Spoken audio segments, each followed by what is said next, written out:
Hey, it's Amir and this is the Daily 10 segment of the Talent Tango podcast. I'm here with my brother Arash. What's up? So, we want to talk about timing. Ooh, what a word. Well, I mean, everything is about timing, right? So, what That's what isn't? they say. Apparently, it is. Well, apparently, everything's about timing. But in this specific case, timing of when an offer's made, when an offer's not made. I mean, it's amazing sometimes hiring managers decide that, they think it doesn't matter. You try to explain. I think the one thing that I found interesting is trying to explain to hiring manager that the small nuances of timing, they may not view it as a big deal, but it's like it's just knowing when the offer should go out Sure, sometimes yeah. is a massive component. And I get it. They want their job closed. They're the doer, they're the practitioner, they need help. They want to take control. But sometimes that timing of, when a candidate is just first on-site offer and then you're waiting versus, do you hold that offer back with feedback and wait for them to go through the process? I think all those little things are all the things as recruiters we understand because there's dynamics there, and sometimes people, obviously want to get things done when they want. Yeah, well, I think yeah, as a recruiter, internal HR, you're dealing with this specific aspect of hiring more frequently than a hiring manager. They're maybe hiring, I don't know, a couple times a quarter if they're really lucky and they have a big head count, right? Somebody that's doing this on a day to day is dealing with candidates all the time, and they might also be dealing with candidates that might not be representing, but at least in an agency sense, like, oh, I have a couple other offers. So you're getting into the psyche of the buyer much more frequently.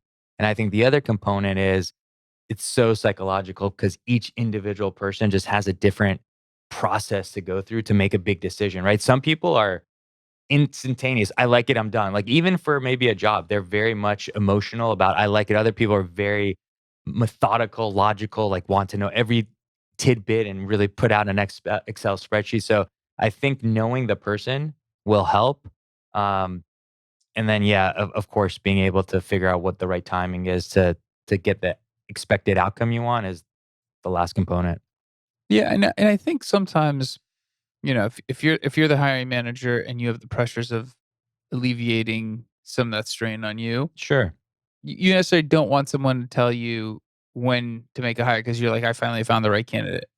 And I think there's little slight nuances. Obviously, our jobs involve reading the candidates, understanding thoughts, and you're privy to more of what they're hopefully doing versus the hiring manager who's really siloed into maybe wanting his role.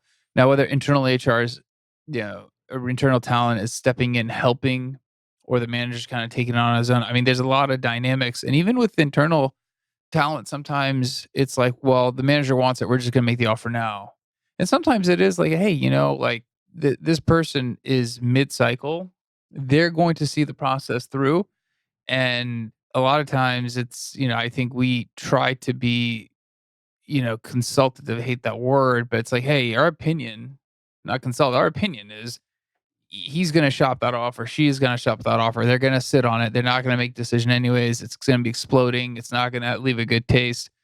So I think a lot of times, maybe because as external recruiters, it's a little bit of a conflict of interest because obviously there's different drivers of on our side. But I think sometimes there's a little bit of a gap in terms of understanding how to play that timing. Yeah, well, even as an agency that you want your candidate close, sometimes the best thing to do is wait to present an offer. So, in that case, you're definitely not trying to get it done today because it's in your best interest. You're saying, look, under the circumstances, um, this is what we're advising. And I think part of that is who has the best open dialogue with that candidate, right? Because they're going to actually know the real beat of what's going on. Yeah, I like that company, but I have Facebook next week or I have Google, and we gotta know, and you gotta know as the hiring manager, as that company, as the external recruiter, internal recruiter, that's a huge maybe dream of somebody's to go interview there and maybe still not even get the job. So they're gonna see it through. Like I would see it through, and I would hope the people that I'm interviewing with would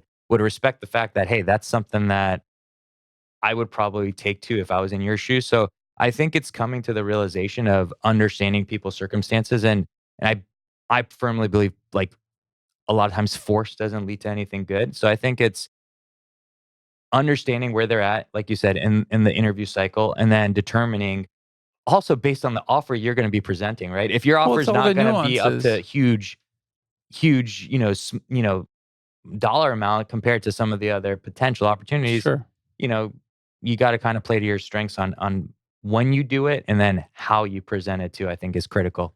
Well, and I think that's where, yeah, I think when you're looking at the timing of it, it's I think it's slight nuances that make a difference, that Agreed. positioning.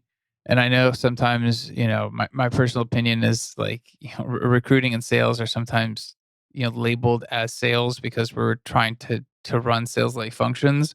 And I know a lot of people will be like, it is sales, Amir. And I'm like, I could argue as a business analyst in a role, I was selling, so I wouldn't be called salesperson, projects and requirements and negotiating.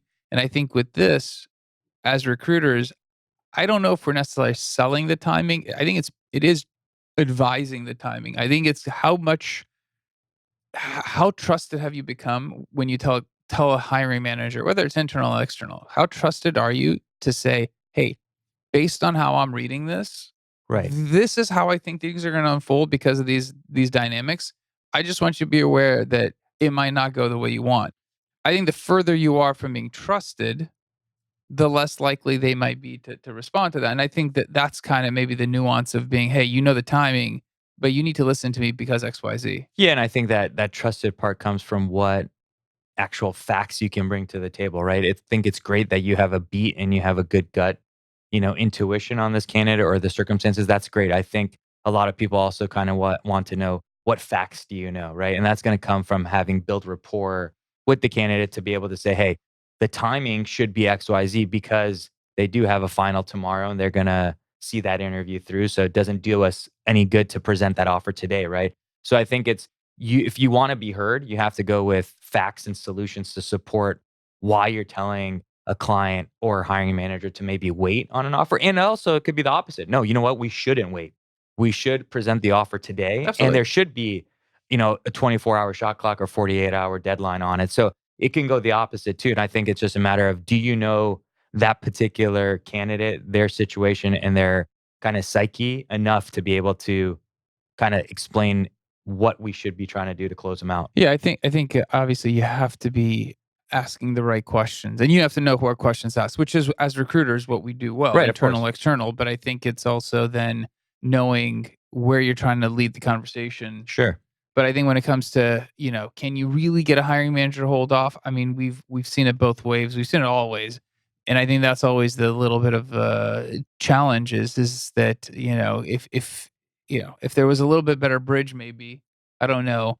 I think it goes back to me trusted. I think when you're trusted, there is a bridge. When you're not trusted, there isn't a bridge. That means you haven't done enough business with them. You haven't positioned your expertise deep enough. Whatever it is, there isn't a bridge for that person to go, hey, I believe, that they're advising me best. Otherwise, you can go watch a YouTube channel of news with 5 subscribers, or go watch, one with 50 million subscribers. So who are you going to trust? Yeah, I think that definitely is a big part of it. And I also think, knowing kind of what the candidate is looking for, right? I think if you know kind of what you're going to bring to the table with your offer, that might give you more confidence of when to bring it to the table, right? So I think a lot of it is what Well, you're as the going to bring. candidate, does the candidate trust you? So have you become a trusted partner to the candidate so that they're openly telling you much of what they know, so that you're involved in the process and you can get the right answer. So sometimes, candidates are not really playing, with the cards up, and you're a little bit blind with the lack of information, so it's difficult to be a trusted partner. So Yeah. it goes back to, you need a strong bond with your candidate, and they believe that, you might not represent them for all the jobs, internal, external, but you're trying to help them best you can navigate, and that you're, empathetic to their job search. Yeah, I think timing comes from making sure you know them best, and then you can play to the best timing of presenting the offer. What's the timing? Do you guys, how do you advise? Give us some feedback in terms of what you guys are seeing out there. I'd love to hear it. Thanks. Bye.